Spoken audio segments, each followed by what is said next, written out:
The Nigerian industrial giant Dangote Group is to invest 779 million rands in Sephaku Cement. This is a major milestone in the ongoing unbundling process at Sephaku Holdings. Pieter Fourie is the CEO of Sephaku Cement and he joins us now. Thank you very much for coming through. Increasing the equity of the Dangote Group to 64% in Sephaku, why is that important? It's very important to us because it provides us with a fully funded cement project. We've been working on this project since 2006. It's been a long way. We were almost there in 2008 and then the global crisis delayed the process. The last 18 months we have not been treading water, but we have had a slowdown, and we're very delighted that this gives us the fully funded project so we can get on with it. Now, we know that the Dangote Group is one of the largest conglomerates in Nigeria. Essentially, they're increasing their footprint in Southern Africa. But what value do they bring to you and what expertise to the business that you run? As far as technical expertise, we've put together an excellent team of cement experts. I think as far as operations are concerned, not much, but what they do bring to us is the ability to have the confidence on constructing the plant. Over the last 6-7 years, they've erected 6 plants of similar size. Right. So they're very, very au fait with the construction of new plants. Their last 3 lines have been on time and on budget, which is something that is normally a risk in an operation like this, especially in a greenfields operation. So the main benefit that we will have is to be able to learn from their experience in building new plants. Let's talk about these new plants, because a few months ago it was announced that you had plans to complete a new cement production plant, and then there was also talk of a memorandum of understanding you'd entered into with Wiphold, for instance, Continental Cement, about a second plant to come on stream in 2011. Just talk to us about these plants, what's needed beyond the capital injection that now comes through from the Dangote Group.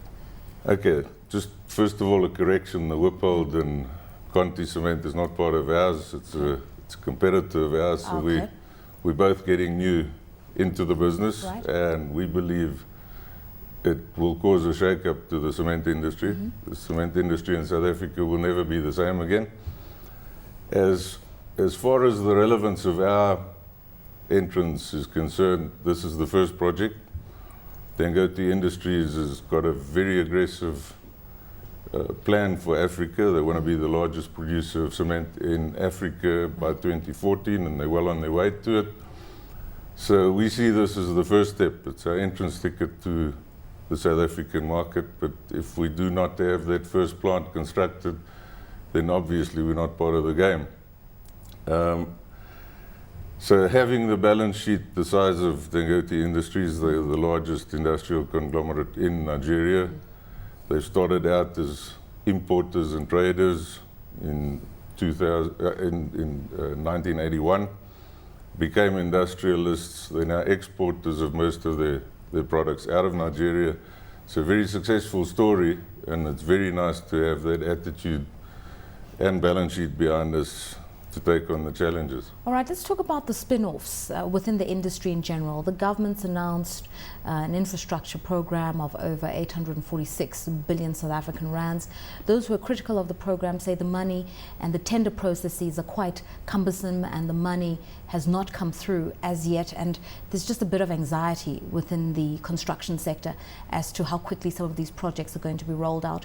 What do you plan to gain, and are you concerned at the processes? I think first of all you've got to look at cement as a 5-day game, not a 2020.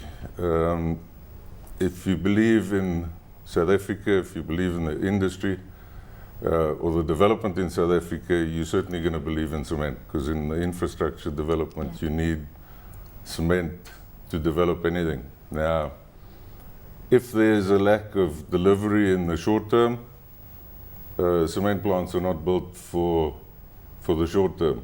If you look at the average of cement plants in South Africa, they are 33 years old. It's the average age of cement plants, which is, by the way, one of the reasons we're very excited to come in with a very new plant. So the benefits we're going to take, we believe, is one of being the most economical with the new plant, a single operation, the largest cement plant in South Africa.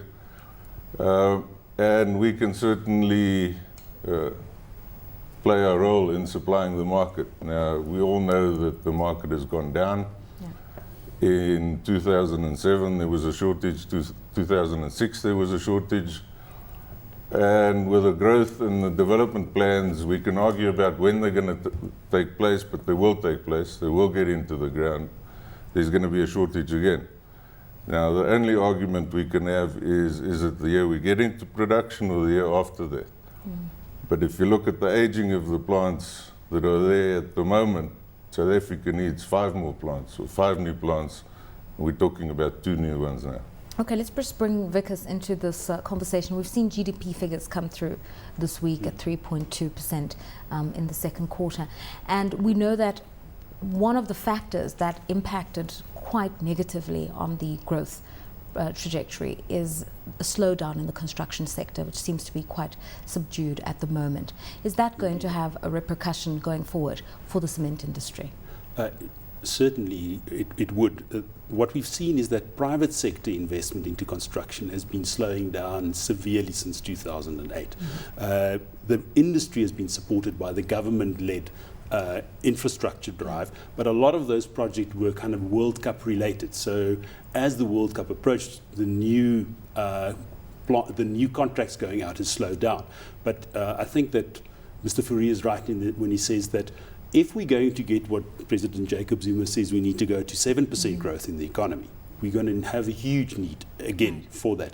The question is, how do we get as a business from here to there, and certainly having a very strong balance sheet behind you would help.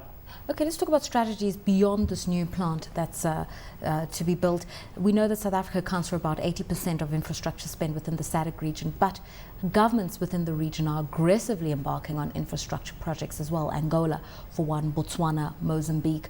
Are you looking into expanding or have already expanded into SADC by way of growing your portfolio? We are looking at expanding, but South Africa being so dominant in terms of size, as I mentioned before, the key is to get our first plant up and running before we start looking abroad.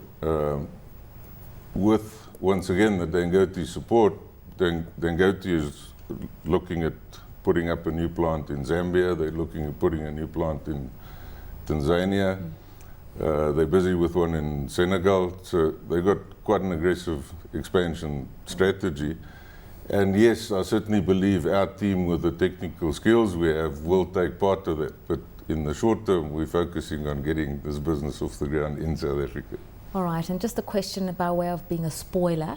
We know that when the industry was really performing well, there were allegations of collusion between the construction companies and the cement manufacturers in bidding for the same contract, shutting out new entrants, etc., etc. Have things changed, and what are you doing to improve on governance in the partnerships you form? Well, starting a new company, it's actually in our favor that we do not any legacy from the past.